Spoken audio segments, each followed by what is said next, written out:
Tough Talk to Boxing.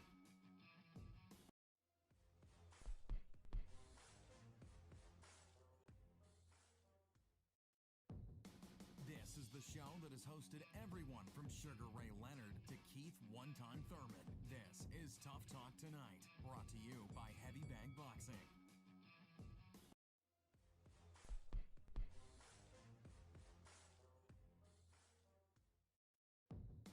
This is the show that has hosted everyone from Sugar Ray Leonard to Keith One-Time Thurman. This is Tough Talk Tonight, brought to you by Heavy Bag Boxing.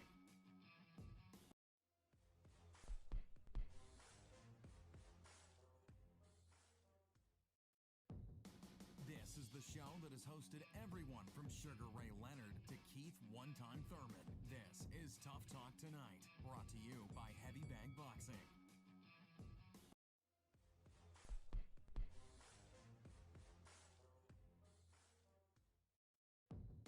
This is the show that has hosted everyone from Sugar Ray Leonard to Keith One-Time Thurman. This is Tough Talk Tonight, brought to you by Heavy Bag Boxing.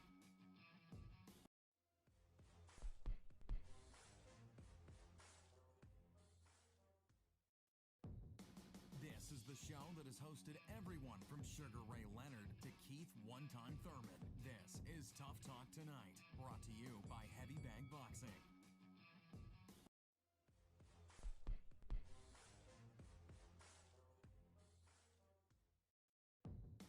This is the show that has hosted everyone from Sugar Ray Leonard to Keith One-Time Thurman. This is Tough Talk Tonight, brought to you by Heavy Bag Boxing.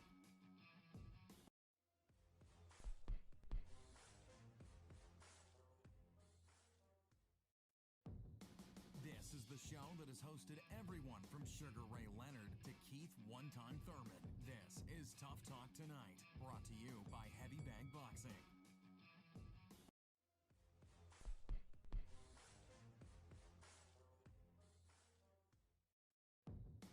This is the show that has hosted everyone from Sugar Ray Leonard to Keith One-Time Thurman. This is Tough Talk Tonight, brought to you by Heavy Bag Boxing.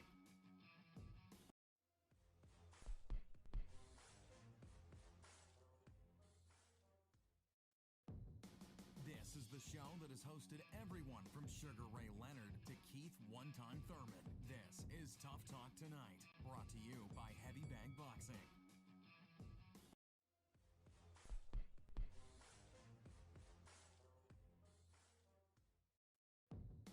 This is the show that has hosted everyone from Sugar Ray Leonard to Keith One-Time Thurman. This is Tough Talk Tonight, brought to you by Heavy Bag Boxing.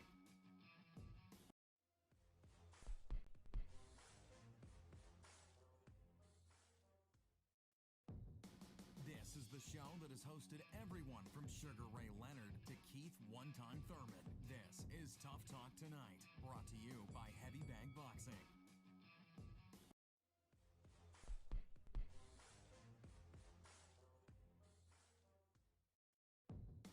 This is the show.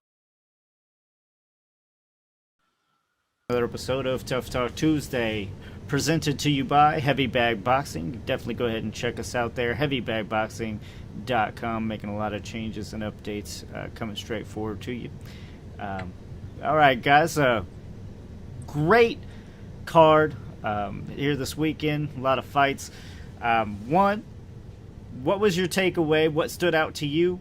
And what was your personal highlight, guys? Just real quick, almost like a Rob's rapid fire type response. Sakura, start with you. Super exciting fight.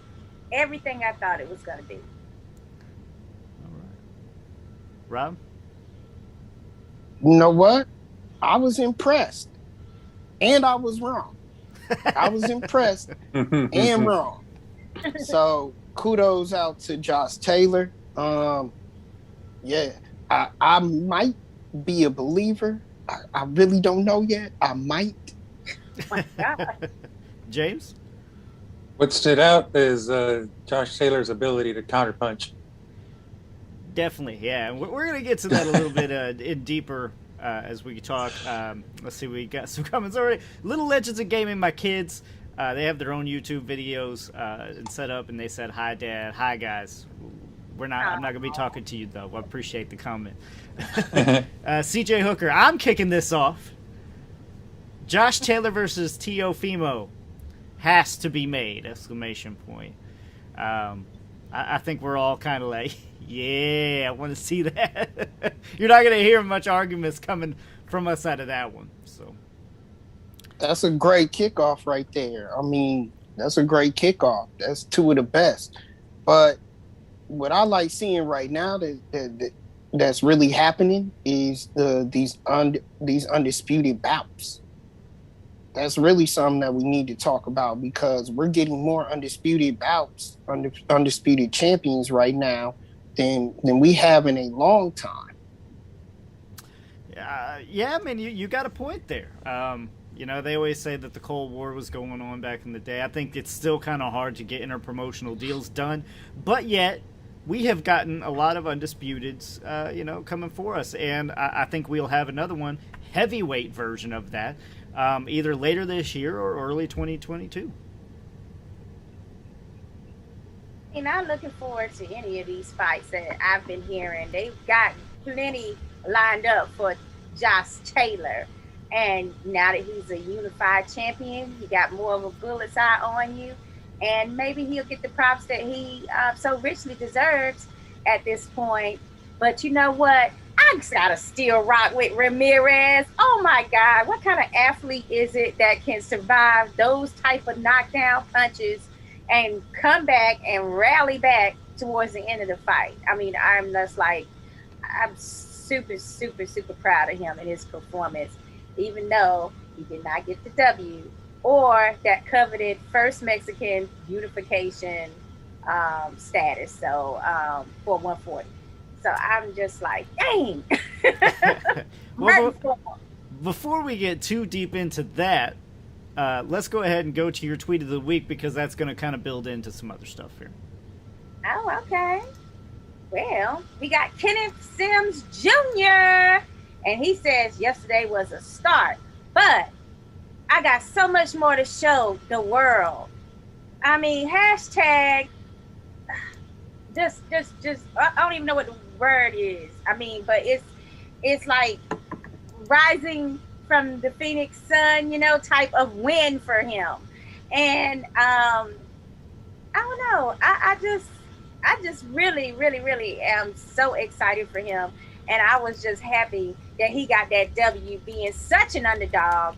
And I just wanted to know from you guys, were you just as impressed? Or were you... Very much, yes.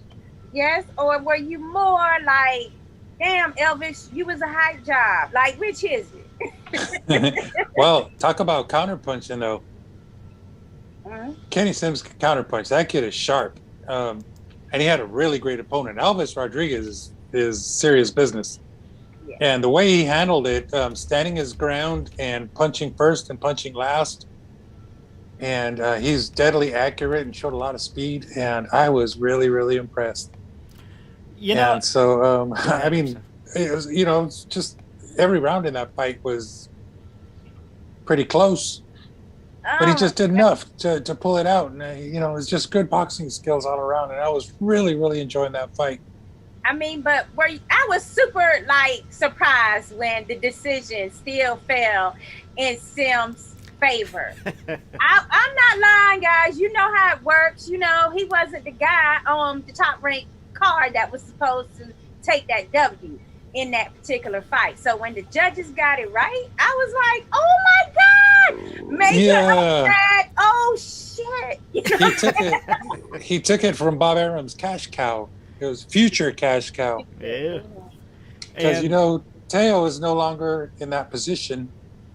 And, there's a few other guys that have kind of fallen out. And when you look at his stable, Elvis Rodriguez was a big name in that collection of fighters. And took a loss. A good one. I mean, I don't think it's the last we're going to see of him. He was just in a real competitive fight. And, the decision didn't go his way. He didn't look like the fighter that wanted it more. That was the problem for me when I was looking at it and trying to use our judges' new concept of, being impartial. I'm just like, he just don't look like. I mean, Kenneth Sims looked like he wanted more. Right. He did, and I think he stayed focused for the whole fight. He was making the little adjustments when Elvis was coming in and trying to throw. He would just take that half a step back, enough to create the space he needed to counterpunch effectively, and he worked it really well.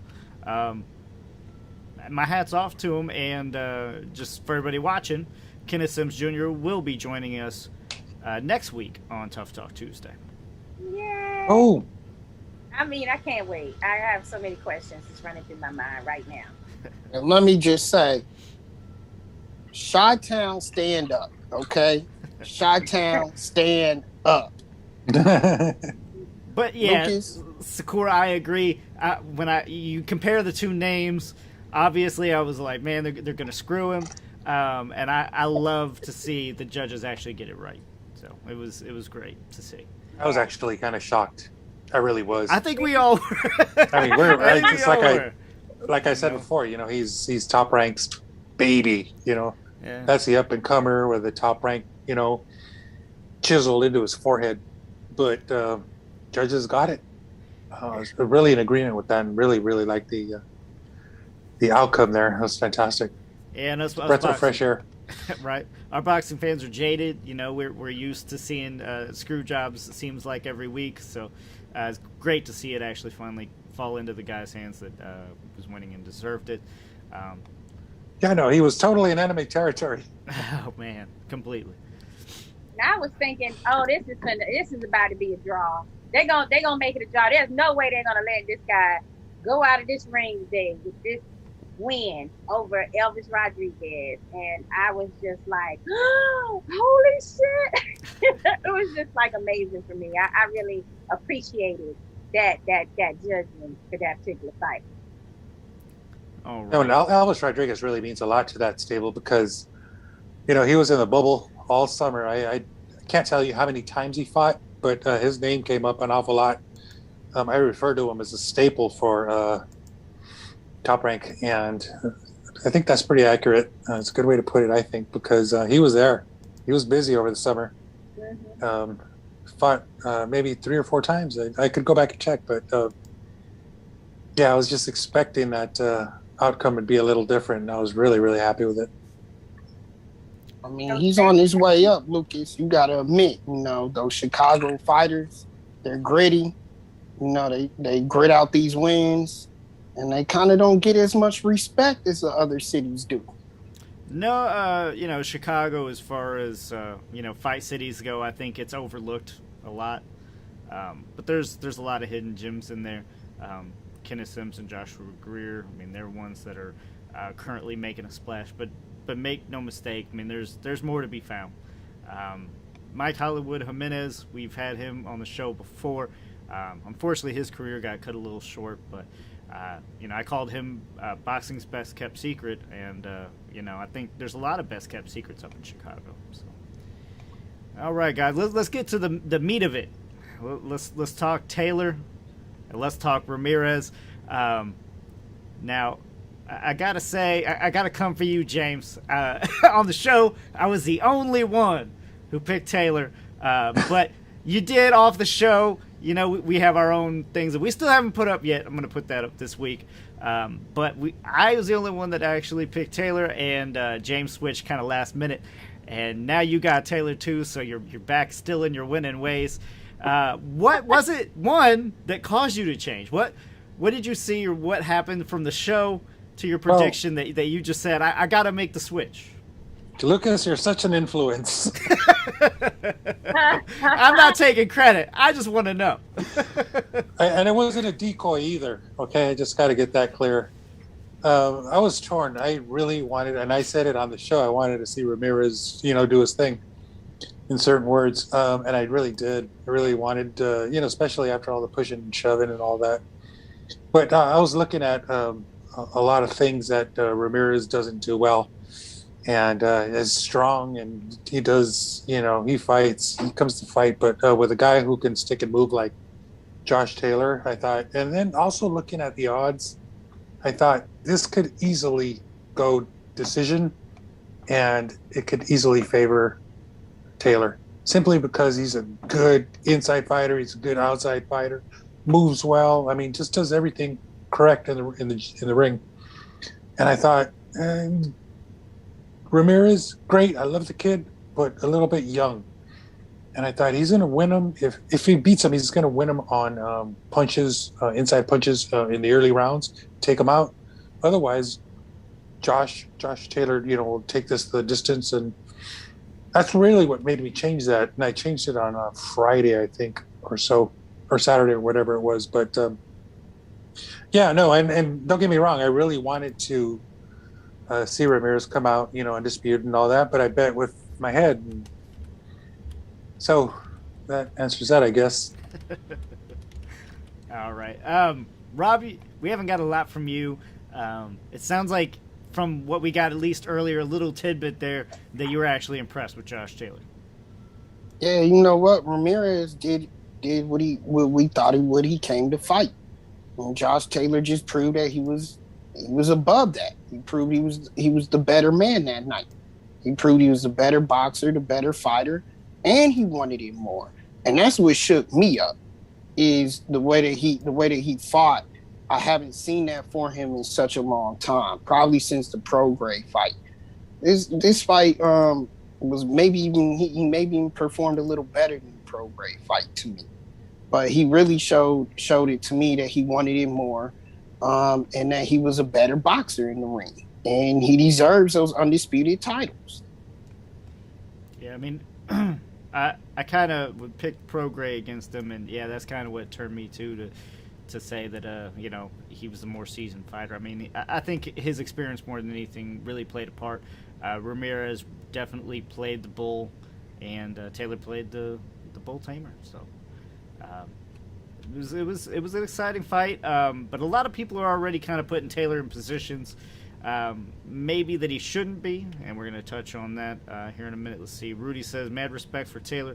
He simply was the better man that night, that focused and knew to exploit Ramirez's flaws. And that pullback counter, okay, and I shared it on our Facebook. That was something Floyd-like. I mean, who beats him? Because right now he's undisputed. Does he move up from here? And we're going to talk on that on James's new segment, The Fight Plan. Who beats him? Hard to say what he does next. I kind of read that he might take a soft fight in his home country next, and then go big, late in the year or possibly next year. Who knows? But fight with Tail would be pretty nice. He's talking about going up to 147 though. So who knows? It's anyone's guess at this point. Interested to know what you guys think. I mean, I've been hearing all, everybody from Tank to Bud fight after he fights in Scotland one time. And then, of course, Prograis is saying, Taylor, Prograis too.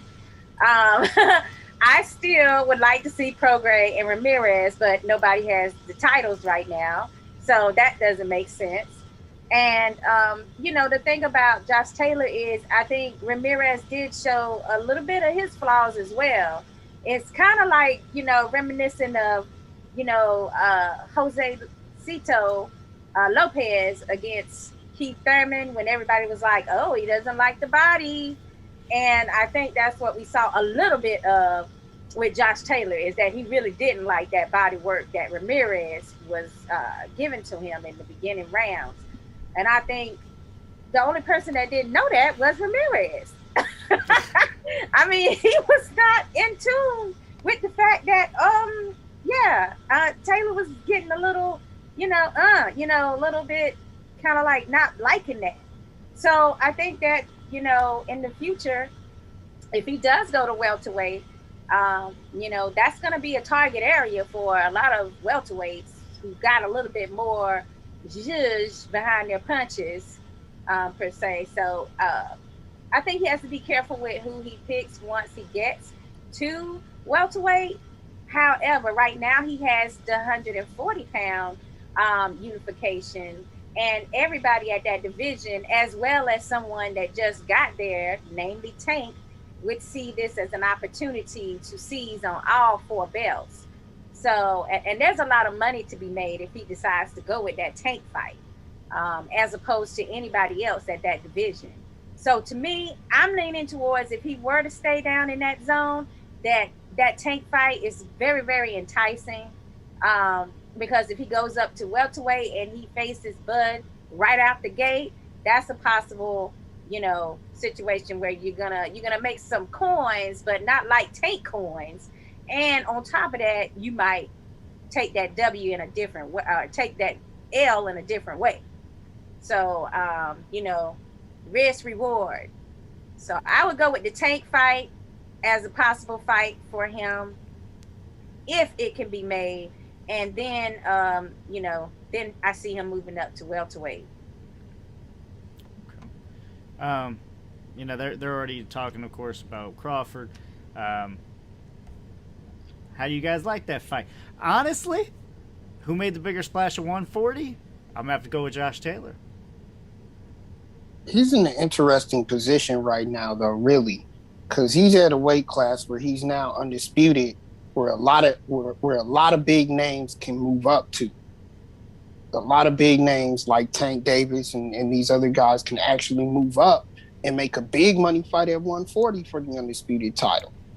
But he also is in a position where he can move up and make a big fight, and it be interesting and draw some wager, draw some people to that if he did want to move up.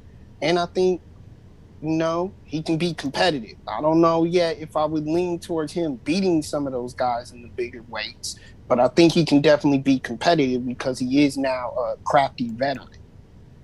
So I think he's in a real interesting position. I think either way, he's good. Usually when you do become undisputed, immediately people want to see you move up. But because of the names that are down there below him that are moving up now or wanting to move up, he's in an interesting position. I mean, he's already came undisputed, like Sakura said. I mean, you can get a big money fight if you want, and put him on the line. But a lot of people want to see him move up, and I gotta say the same. Of course, that's what you're supposed to do, I guess. But now, Tank is about to fight now at 140 against Barrios. So he's already at 140. And he's not up there just to play games and say, hey, I went to 140. He's up there to get another world championship belt. So that's the whole reason to get that. So I think that makes it a very lucrative proposition for Taylor. Yeah, I have to agree with Shakura because she's absolutely right.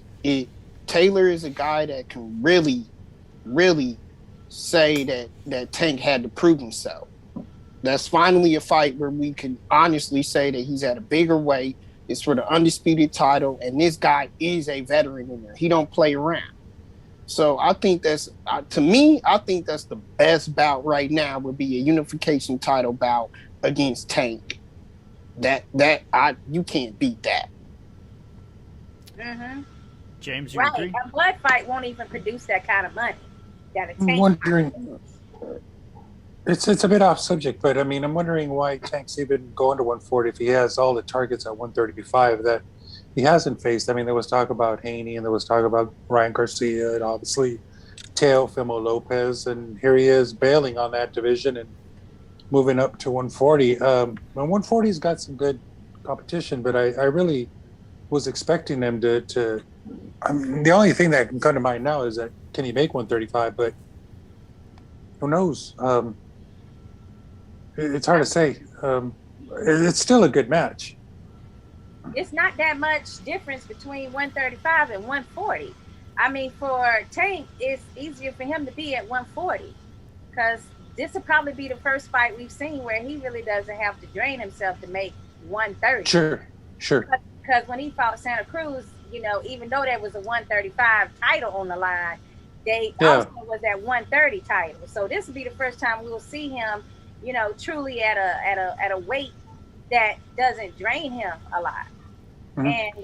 And so I feel like, and then since he's got a 135 title, what's next? It is to grab the 140. And True. So he's going out there to collect those titles, but I mean, at 135, there's just a lot of good targets there. With Teo Lopez holding all the belts, so I would think that was tailor made for him. But I'm kind of at a loss on this one. I would hold that thought. There might be something later on for you, James. Rudy says Tank versus Taylor. I like. CJ Hooker says Tank can't leapfrog Tio to get to Taylor. I don't know. Tank's got that big money to be thrown around. My question is, if he does move up, he's moving up to the 140, how well is his power going to carry? I mean, we don't know. So Tank might not have as much pop at 140. Yeah. All right. I doubt it, though. I believe it still carries. And, I mean, just to prove it's like known in the amateurs that he was, beating and knocking out people welterweight size. I mean, that's in the amateurs. So let's just, assume that power transferred from 130, and down all the way to 140. All right. Let's get back to James' segment here. So what's coming up next in the fight plan, James? So, real quickly, I'll just run through some fights that are coming up, and some that are a little off the radar. But from the Michelob Ultra Arena, which is once known as Mandalay Bay, from Las Vegas on DAZN, Devin Haney, undefeated, versus Jorge Lenores, fight of the weekend. And that's for the WBC World Light title. And then on the undercard is kind of interesting. It's Chantel Cameron versus Melissa Hernandez. That's a WBC World Super Light. And Jason Quigley and Shane Mosley Jr. will face off at middleweight. So moving right along from 829, Dignity Health Sports here in Carson. Nordine Ubali versus Nonito Donaire. And Donaire's last outing was against Naoya Inoue, where he lost the a decision there. That was the WBSS. I remember watching that fight at 3 a.m. Fantastic outing there. And that is the third title defense for Nordine Ubali. So that's WBC Bantam title. And then June 6th from Hard Rock in Miami, Florida on Showtime. Looks like that's a pay-per-view fight. John Pascal versus Badu Jack in a rematch. That's for WBA light heavyweight title. Undercard shows Jared Hurd against Luis Arias at middleweight. And one kind of off-the-radar fighter here, Juan Carlos Torres, 18-0, 14 KOs versus Zach Kuhn. And he's a 140-pounder from Puerto Rico. That looks pretty interesting. And moving right along here, June 12th from the Virgin Hotel is the top-ranked card.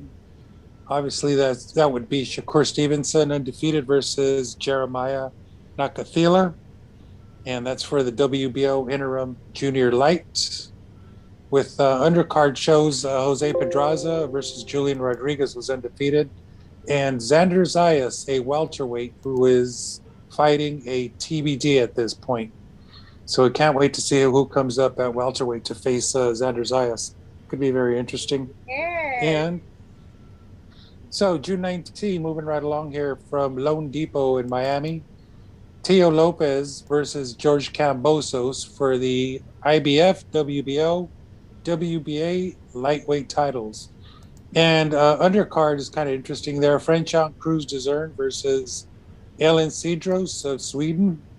They're fighting for the WBC, IBF, WBO, and Cedrus WBA super middle title. And you all know Franchon Cruz. Yes.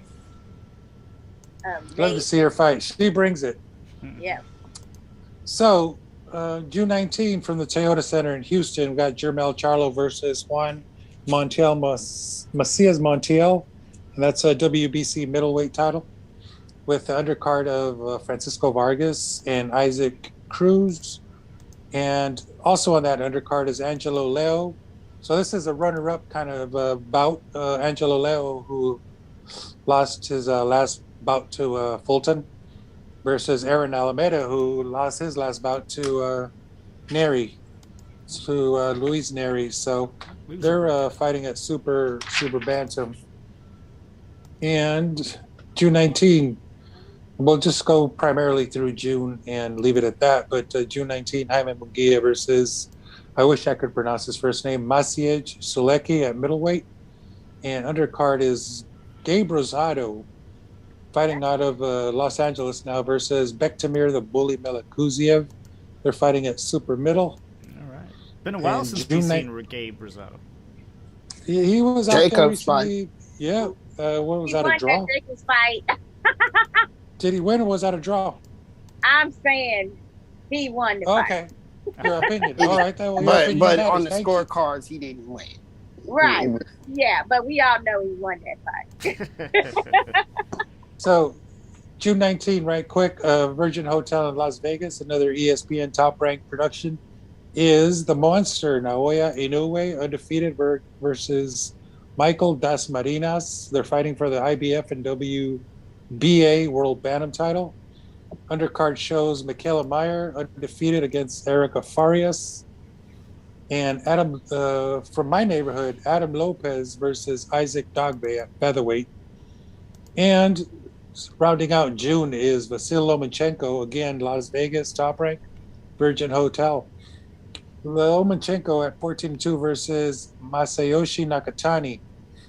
It could be a pretty good scrap. Nakatani's last fight was against Felix Verdejo. He was down in round 1 and 4. Took Verdejo by a TKO, took him down twice in the 9th round to beat him by TKOs. Could be pretty interesting there. And finally, on June 26, Mario Barrios versus Gervonta for the WBA regular superlight title, and with Erickson Lubinson and Jason Rosario on the undercard. Other fights coming up are Zurdo Ramirez versus Sullivan Barrera. That's in July. Jojo Diaz and Javier Fortuna on the undercard. Of course, we got Deontay Wilder versus Tyson Fury on the 24th, but that's heavyweight. And as y'all know, Manny Pacquiao versus Errol Spence. In case you haven't heard, Pacquiao's last outing, I believe, given his age, versus undefeated for the WBC and IBF welter title. And that's my story, and I'm sticking to it. All right. You know the one that made me cringe a little bit? Fortuna. I'm like, please let his fight go through. Please. Please. He's had a few. God. He's had a few. We gotta talk Pacquiao, guys. Like, how big is this man's balls? He is up there in age and taking on somebody that a lot of people are afraid of. First, though, Rudy says, looking thirsty, Rob. LOL. I'm excited. I'm ecstatic. At the same time, petrified. I'm petrified. You gotta explain why petrified. I'm petrified for Manny Pacquiao. Why this is a very, very dangerous fight at his age. Not that you can compare the two, but I mean, this man, Errol is nothing to play with. Pacquiao's been out the ring for 2 years, and his age is up there. You don't know when Father Time is going to creep up and call it one on you. You already have 2 years worth of ring rust. We don't know where his mind is at. What is he doing? Why is he trying to step in here with the young lion who really this is his coming out fight? Everybody knows Errol Spence. Errol Spence is trying to be that big time Canelo style fighter. And this is his coming out party, period. He's I'm telling you, man, he's got something big in store for Pacquiao. And I really, really, really am scared for Pacquiao's well-being. Well, Pacquiao kind of gave a response. I love to challenge the top guy. I'm faster and stronger. than Errol Spence. In his head. In his head, he's faster and stronger. He's not faster and stronger. Okay? I hope none of y'all believe that. I hadn't got that deep into, the strategies and everything for each camp. I mean, my thing is, even if he loses, I'm still like, damn, Pac, you're going out with the top of the creme of the welterweight division. Like, who can deny you? Who can say that you are not the shit? I mean, I dare somebody at this point to tell me that Pacquiao is not the shit. Because, I mean, we've seen other people that's on their way out as far as retiring and stuff, or, they're about to retire and they choose these. Sud, you got somebody like Pacquiao who's gone out, like, his last 3 fights, you know what I'm saying, is just incredible. People that's way younger than him, Broner, Thurman, now Spence. I mean, dang, like, I don't know why anybody would even doubt this man as far as possibly pulling out a W. You just never know, because Pacquiao and people like Floyd Money Mayweather on different levels than a lot of boxers. And that age, I see what you're saying as far as he is an older fighter out here, but he really hasn't had a lot of, extreme punishment to the head, except for that knockout, that complete knockout from Marquez. But that was even years ago. So, I mean, the fact that he hasn't fought in 2 years is concerning, that there's no tune-up. However, this man stays in great shape all the damn time. So I'm not even concerned with that at this point. So that's my question to you, Shakura, because you hit the nail on the head. What if he gets knocked out like that again? Can he even get back up? Yes, he's back. Yes.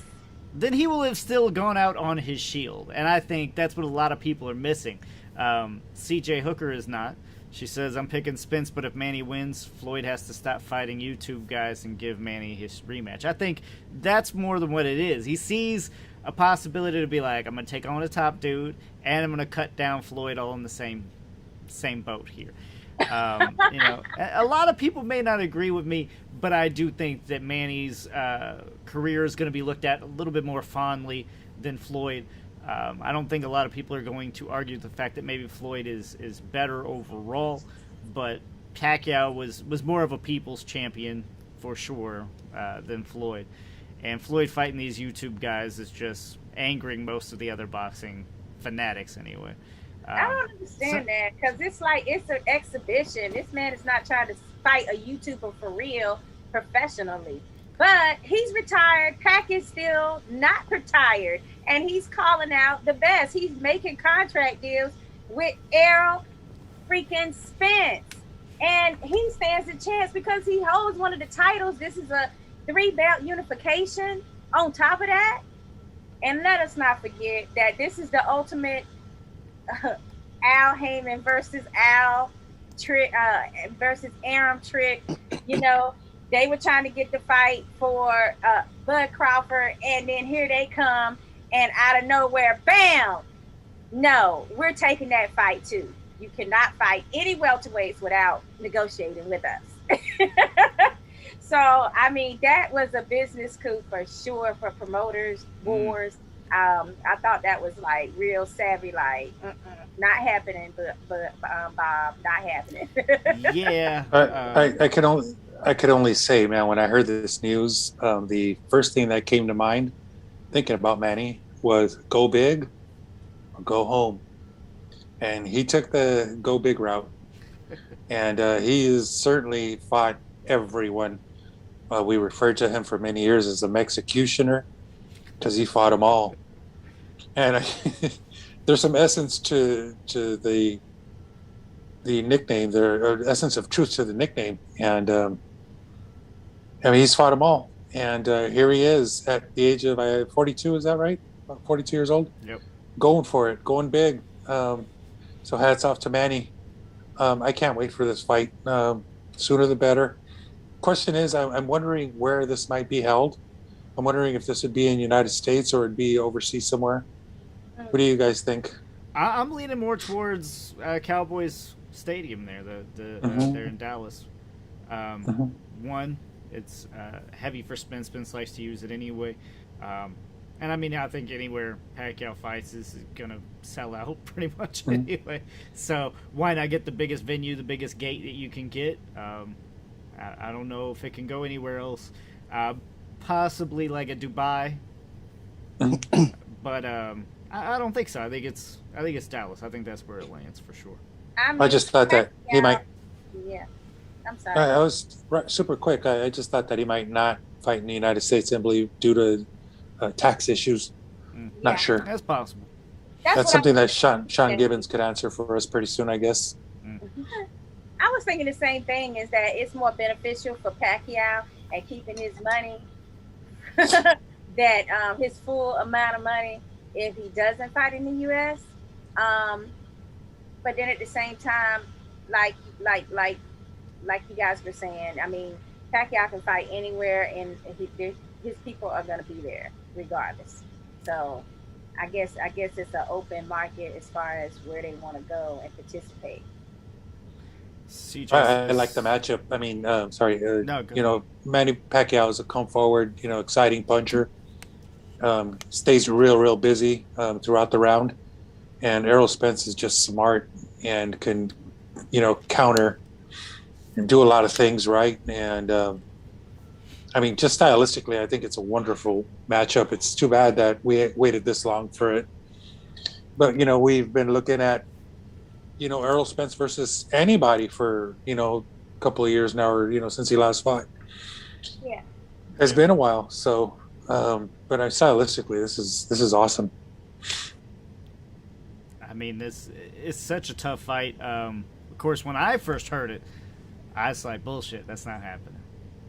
I saw it, even the poster that was going around, the net. I was like, man, that looks fake.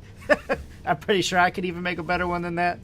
And when Pacquiao confirmed, I was like, oh, good Lord. Like, I'm not one for pay-per-views, but that's one that you want the best quality for. Do not try to stream that fight, people, okay? Yeah. You want to see this one. This is going to be a good fight. I can only hope that they put on a massive undercard as well. Come on, PBC. Don't do Pacquiao like that. This Pacquiao-Spence fight, I mean, this is something that everybody wants to see. This is something along the lines of the one where Mayweather took on Canelo. I'm not going to say it surpasses it. I think it's right there with it. Spence has proved about as much in his career as Canelo did up until that point as well. So would you say, guys, that Canelo may have even been more experienced than Spence, or would you say Spence is more experienced than Canelo was when Mayweather fought? Be honest with you, I think Canelo had a few pay-per-view bouts before the fight with Mayweather, and I think Spence has had his share now too. I think they're about even. I would call it even. Yeah. You would call it even too? Yeah, I mean, he had some good fights under his belt, sure. Would you agree with that, Sakura? Repeat that last thing again. I didn't. Basically, would you say that this is comparable from Canelo and Mayweather to Pacquiao and Spence as far as Spence's experience goes? No, I wouldn't say that. I mean, Canelo at that point wasn't a world champion. And Canelo was a champ. He was? What did he have at that time? I mean... Oh, the 154 time period, yeah. For me, I think I even put a little bit more. Let's go back and look here. So, Canelo had fought like a Kermit Cintron, Mosley, Lopez, Trout, and then Mayweather. So, when you compare that to Spence, who's just coming off Mikey Garcia, Sean Porter, and Danny Garcia, I gotta say Spence is actually a little further along. So yeah, and Kell Brook too. And I don't think this is also going to be any kind of weird catch weight, right? Like, he's not going to drain like Canelo was. This is more of a head-to-head fight. I mean, I don't see them at the same point in their careers as far as Canelo and Spence. So yeah, I think I do put him on a little higher experience wise, and then accolades too, because he is a unified champ with the 2 belts now. So no, I don't think it's comparable. It sounds like James thinks this is his last fight. This is a kind of a goodbye, last hurrah, one last amazing big show. I echo that, and I'm going to say I hope that it is. Even if he wins, I think it's done. I don't want to see any more. If you want to do a Floyd rematch or something, by all means. I'm not sure if I'd be that interested in it. I don't think a lot of boxing fans are. I think that's kind of done and out the window with us. And I want to stop before he gets hurt. I don't want to see him Bernard Hopkins and falling out of the ring. It sucks to see the legends go out that way. If he wins, you retire post-fight interview. I don't want to see anything else. Post-fight interview, make it official. But guys, yeah, I cannot wait for this fight. This is one that's definitely already waiting, and if I could, I'd buy the pay-per-view already. Yeah, no, the one thing I can say about Pacquiao, he's the one fighter that I've known in my life that has just always been there. I mean, 4 decades now. The only person that comes close to that is Julio Cesar Chavez. Biggest difference is that Chavez didn't fight in all those divisions like Pacquiao has. 8 divisions now, so that's huge. So if anybody knows Errol Spence, just get with Errol Spence quickly and take the keys to his car and make him get a damn Uber for the rest of the time up until this fight. No driving for you. He has especially late night. Shit. As important, James, you know that. And take the damn keys to that Ferrari. This very well could be a passing of the torch type fight. As far as the welterweight division is concerned, a lot of people put Spence already at the top. So guys, though, I don't think this is his last fight. Heck, was like 2 more fights. This would just be one of those 2 fights. Yeah, I know. Malachi and other people we've heard from thinks to believe that Pacquiao is going to face Mikey Garcia and keep going. The only problem with that is he can change his mind. Pacquiao can do these things unless he signs some kind of contract, which I doubt. I think he's more of a I'm going to fight one fight at a time type guy.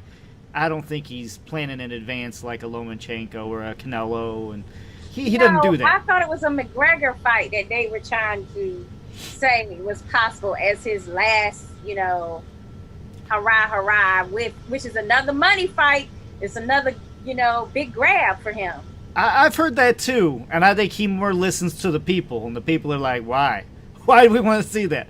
He doesn't quite buy into it like the Floyd does with the exhibition fights. I don't really see that happening.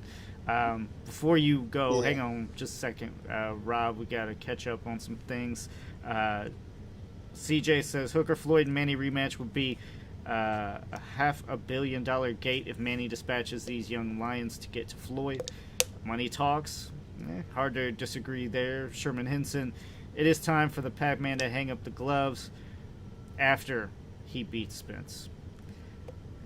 I like that confidence in Pacquiao.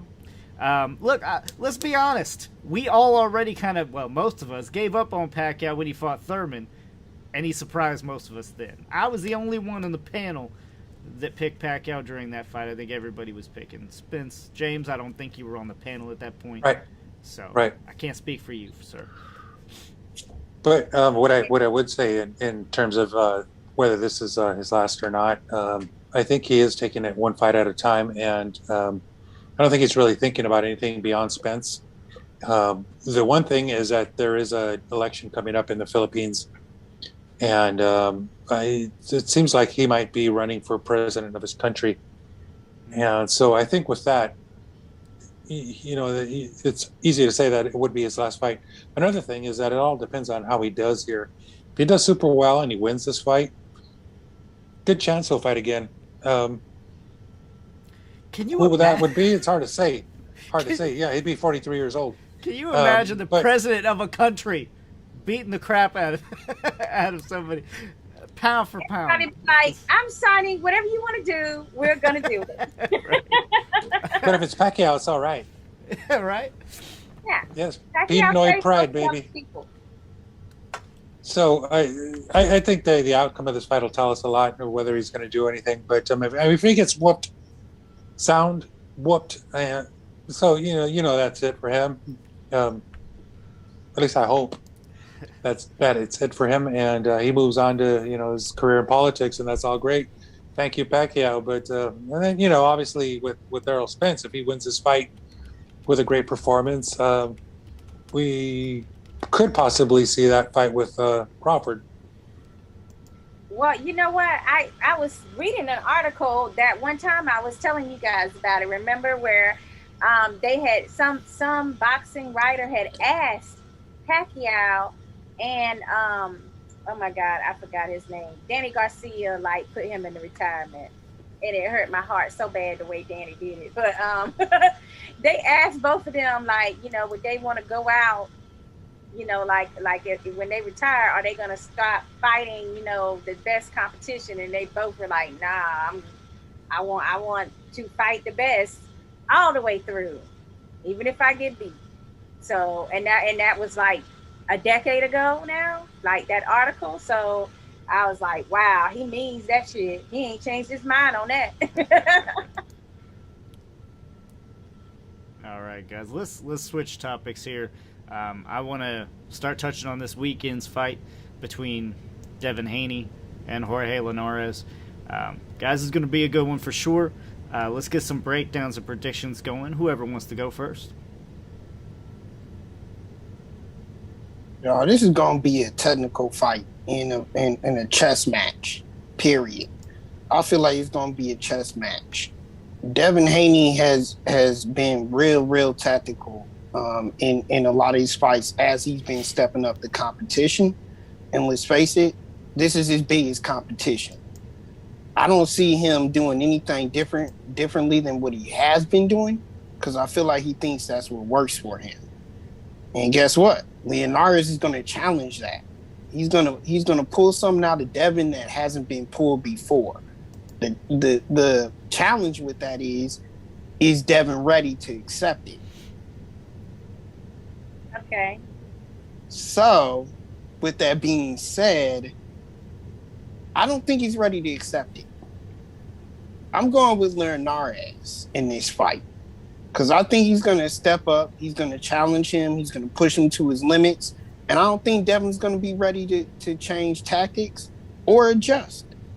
I think Lenores is going to frustrate the kid, and there's going to be massive signs of frustration throughout the fight. I think there's going to be times where Devin Haney doesn't pull his punches like he should because of that frustration. And Lenores is just going to build a lead and build on top of that lead. It's not going to be dominant at all. And he's definitely not getting a unanimous decision. But I think he earns a split decision in this one. Rob, you call on the next person. I'm just looking at Shakur now. So, Shakur. Oh, thank you for looking my way. I mean, I think that this is the opportunity that Devin Haney has been waiting for, because he's had such a tough time getting viable names in the ring with him, someone that he can have on his record and really speaks to what level he's on. So for that reason, I don't feel that he should be in this fight thinking I could, the decision might not be mine. He needs to claim that it's his, and that he is the younger, stronger, more skillful fighter at this point.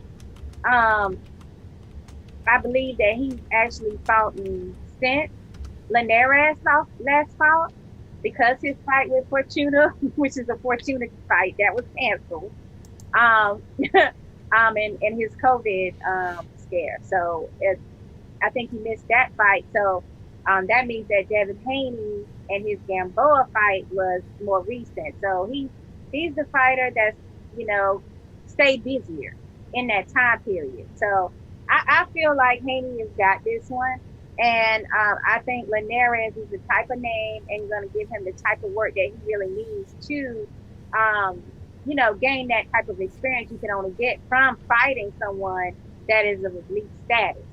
So I wholeheartedly am excited for Haney. And I hope that this stops some of his naysayers and haters from saying, who is he fault? As if it's his fault that he can't get these people in the ring. So let's see what happens. But I definitely think Haney for the W. Unanimous decision? I think by decision, yes. I don't see him knocking out Lenores. Although, if Lomachenko did, I'm sure Haney might be able to. But I'm reluctant to say that because, Haney didn't get out Gamboa, if I'm not mistaken. I think that was a decision. So that's making me lean towards a decision. But James, don't you write that down on me yet, because I got a few more days to muddle it over. You got plenty of time. I'm thinking Haney in this fight. I'd really like to see Linares really challenge him and push him to the limit and get a good look at what Haney really does have, because that I don't know. He's, I don't think, been really, really battle tested yet. And that's something I need to see from him. He's in a tough division, so hopefully I'll learn a lot from this fight. Linares, he's, got a lot of experience, a lot of good miles on him. And he's well conditioned, and he's a disciplined fighter, and he lives a disciplined life. And so he's not as old as we think he is, but he's got 52 fights on his record. So that kind of says a lot. That's a lot of good miles. I'm going with Haney by decision here. That's about as best I can do right now for Haney, is Haney by decision.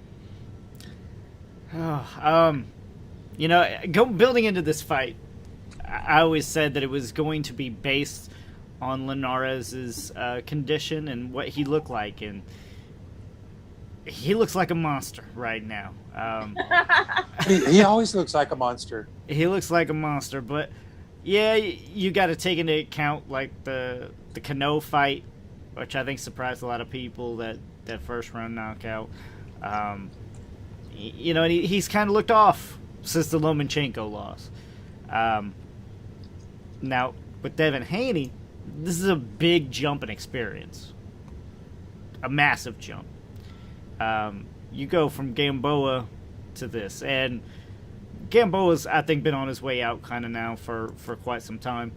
But he does keep hanging around. It's so still 50-50 for me. I'm going to go with experience, just like I did with Taylor.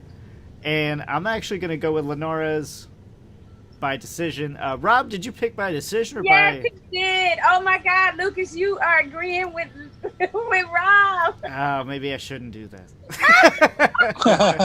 Look, let me tell y'all Rob, something. just kidding, bud. Let me tell y'all something. If Haney wins, I couldn't be more prouder. But he's got to show us something. And as far as all the other up and coming fighters in this weight class, in this weight division, they've all shown us something. Haney has yet to do that. Even in his victories, he is yet to do that. And Linares is somebody has to pull that out of this kid. They have to. And I haven't seen it. And I haven't seen him react to it. So I don't think he can. I'm worried, guys. I'm agreeing with everything Rob is saying. I agree with pretty much everything he said. Haney has came off and he's looked good, but I've never been like, man, that was a great performance by Haney. Like, immaculate, good, just, yeah, I can't wait to see this fight against so-and-so. I've never been excited for a Haney fight. Will this finally do it for us? Or will it be too much experience too soon? I'm excited for the fight. We're not ending just yet. Rob, you do have some rapid-fire questions, don't you? Yeah, I sure do. Let's kick it off. So, fans out there definitely want to chime in. This is just a quick answer to these questions or your thoughts on this particular topic. We do it rapid fire session, so no rants. Hopefully everybody, and I'm gonna try to stick to that rule tonight. I'm gonna cut some people off, but no it's hard rants. because you be picking the juicy topic and then you be like, say yes or no, and be like, ah. Look, we've done enough ranting tonight, but let's start us off right here real quick, guys. First rapid fire topic. Fans, please chime in. You know you want a place in this. Jake Paul has a deal in place with Showtime Sports, advisor says. This is right off the press, ESPN. This is not me saying this. Quote, Jake Paul, one of the most polarizing up-and-coming stars in boxing, has a new home. He has a new home to Showtime. He's leaving Triller. And my question to you all is, what does this do to the sport of boxing? Lucas? You know, I prefer Jake Paul over Logan Paul. However, they're still just celebrity fighting another celebrity. I'm getting sick of it. It's getting old, but apparently he ain't going nowhere anytime soon. So he's still salvageable for me. Okay? You can make Jake Paul actually fight some real fighters, gain some notoriety in the boxing world, instead of just keep fighting some NBA celebrity that's never even laced up some gloves before. Okay? Jake Paul actually knows what he's doing. He's being trained by BJ Flores, as well as others. You know, he gets good sparring in. He's able to actually defend himself. This is what's angering about it, okay? I want to see him in some real fights, and I think I would actually stop giving Jake Paul shit. Logan, however, is much worse in my So I'm opinion. gonna stop you there. Okay, you're right. I forgot the rule. And I'm gonna go to shit. No, that was good, valid points. But that's where I'm gonna go to Shakura then with the next part of this question. Then Shakura, according to what Lucas is saying, so we do want to see this guy in a real boxing atmosphere, in a real boxing match. But does that garner him a contract? And from what I understand, it could be millions of dollars here for him. Does that garner a contract at Showtime? I know what you're thinking, and you're thinking YouTuber cashing in to boxing. But, I was going to say the same thing, kind of like Lucas was saying on a certain point, to at least Jay is trying to take his career seriously. Like, he really is trying to hone in on the craft and, really learn, and train as a real boxer. So we have to give him a chance to actually, fight some real professionals. But it's my understanding, like, the only reason why he wanted to leave, like, when I hear things like this, it makes you, like, roll your eyes a little. Because he's like, I really left Triller because, well, no, it was Triller that said he only left because we offered him a slot in a fight card when he wanted to be main event. So it's like, you are getting better. You've already gotten better than a lot of boxers that's been in the career of boxing, their entire lifetime. And now you were upset because you didn't get, to get the slot you wanted, which was the main event. And so it's kind of like, wow, like when you hear stuff like that, you're like, nah, I was trying to root for, Jake Paul, and then you hear some shit like that, and you're like, what the hell? Okay, so let me stop you there. Let me go to James real quick. James. So according to the question still remains though. He is 3-0, but he still hasn't fought a professional boxer yet. Does this garner a contract at Showtime Boxing? I think it has. What I'm kind of wondering is what the promoter is thinking. What their plans are with this arrangement.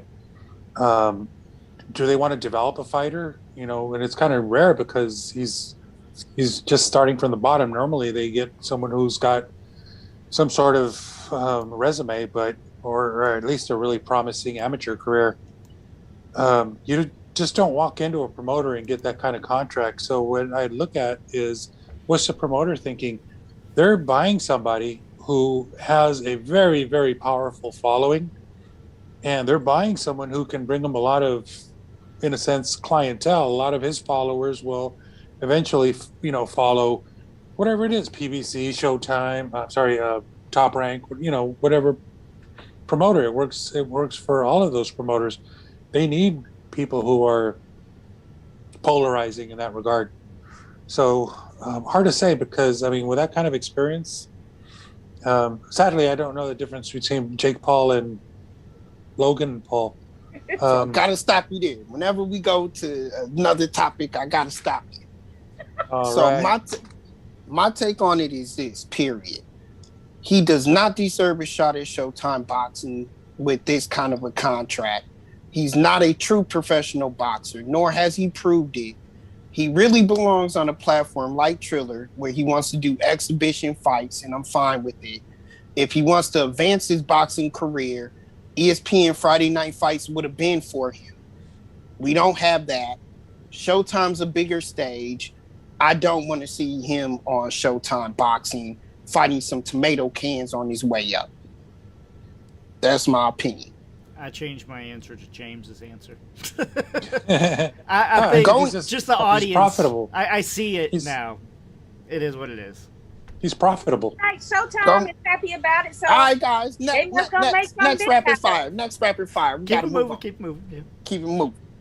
So, with that being said, next rapid fire question.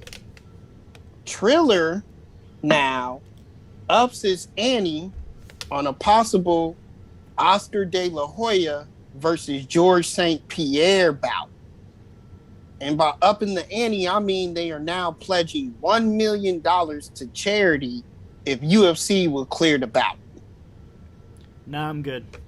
That's my answer. So, already off the bat, nope. Lucas is like, no, I don't want to see it. Not even on Triller? Not even on that platform? I'm not paying a dime for that damn shit. No. Fuck that fight. This is the type of answers that I want. Shakur, quick and in a hurry. I ain't gonna go out like Lucas, but it's not the first thing on my calendar that I want to make sure I don't miss. That's on nobody's wish list. Let's get it. Let's be honest. Nobody says I want to see Oscar De La Hoya versus GSP. No one wants that. No one. James, is it marketable? Is it marketable?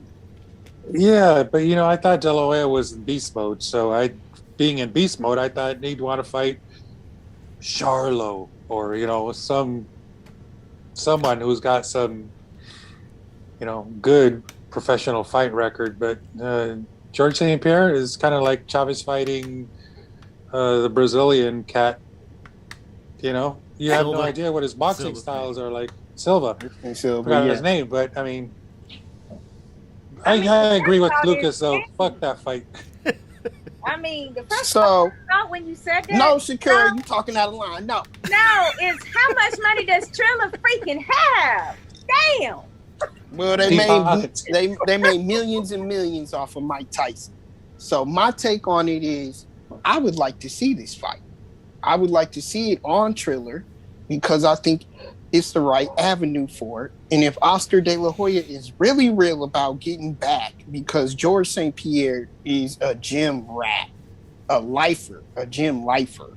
If he's serious about getting back and getting in shape, this is a good bout for him to take serious. Next topic.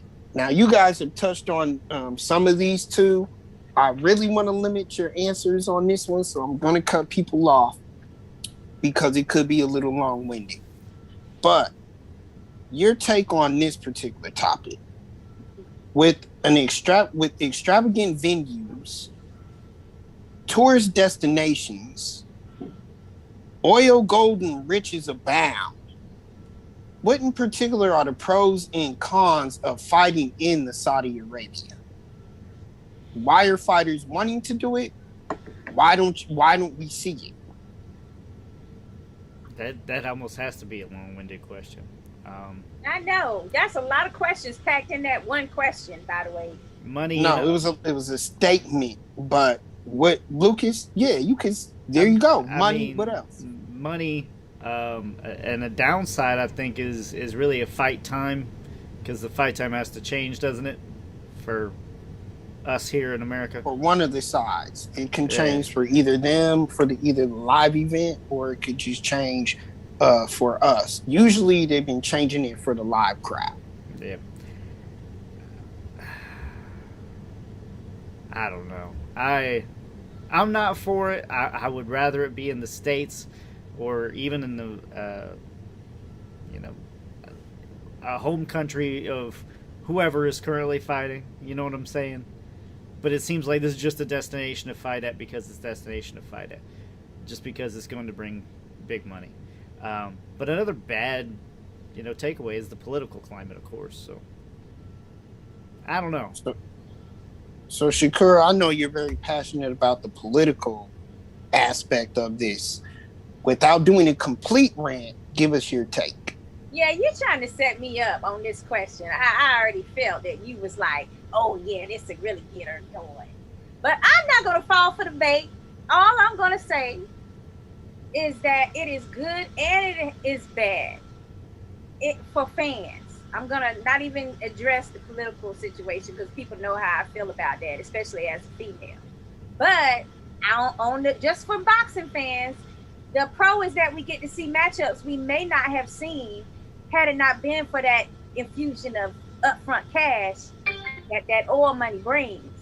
But it's bad for fans in that they're no longer able to actually participate at the live gate and really be a part of, the atmosphere, which is what a lot of us love to do, especially the UKers, by the way.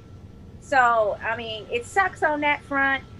Only the wealthiest of boxing fans will be able to go and participate, and everyone else will have to stay home, and we'll be required to purchase our bouts. So while we may get the matchups that we were looking for that wouldn't be able to be made, we don't get to participate in the same manner. So that's just, one key for me is that it's not all good for boxing. So James, boxing fans. James, I mean, they're talking about crazy amount of gate fees for these bouts. Crazy amount. And it benefits both the fighters, promoters, and everybody. I can see why they would want to do this. And then you also have the tax bracket situation, get different taxes when you're there and different tax situations. I can see why fighters would want to go here. But why do you think they're not getting made? The fights are getting made, and we had Joshua and Ruiz there, and there's maybe been a few others, but that was the only one, I believe. Yeah, no, the idea is that I was kind of appalled and shocked when I heard that Joshua and Fury were going to Saudi Arabia. What I wanted to see was them fight at Wembley, especially with the pandemic and everything coming out. There's been a lot of people out of work, and the economy's been as bad there in England as it has here. In a fight like that, and it really electrifies the economy. There's a big stimulus there, so you have your hotels and restaurants and all the services there, and airports and taxis and all that movement coming in. I mean, long story short, the promoters should be able to do this in England, not Saudi Arabia. Put on a great event, take their profit margin, nominal as it is, and make this event happen without having to look for Saudi money. Fuck the Saudis. I mean, more than anything, also, you think about the crowds. I mean, when I think boxing crowds, I think of Mexican crowd, I think UK crowds. Saudi Arabia doesn't come to mind. So that's kind of us and we're making it a rich man sport. Right, what it's which becoming. is kind of my take on it, which is why I'm surprised a lot of these fighters, especially during COVID, didn't take advantage of that venue, because the pros of it is money, money, money. These guys have money and they're willing to throw it all over the place for a venue. Not only would that money be beneficial to the main event, I think it can be beneficial to the undercards. You can have more money to divvy up between the undercards, giving you a better overall show. The cons of it is just exactly what you guys are saying, though. There are bigger stadiums that generate bigger crowds here in the United States, which means we all get to go see it live. So I'm just saying, I think that it's a happy medium. I really am leaning towards seeing one of the Fury Joshua fights in Saudi Arabia. And that's why I brought that up. Well, I didn't have a problem with that, but that extra money might not be spent on the undercard, because that is like seen as like profit for some of these people in the industry, movers and shakers. That doesn't mean they're going to spend that money necessarily on the undercard. That's true. It doesn't, but you would hope they would. Robert, I gotta say, I liked this rapid fire. Good job. That is all I had, sir. Oh. All right. Well, I definitely appreciate everybody tuning in. Again, don't forget to check us out, heavybagboxing.com. Next week, Kenneth Sims Jr., fresh off his win, will be right here to talk to us live on Tough Talk Tuesday, 9 p.m. Eastern, 6 p.m. Pacific. Have a good night, fight fans. Yay.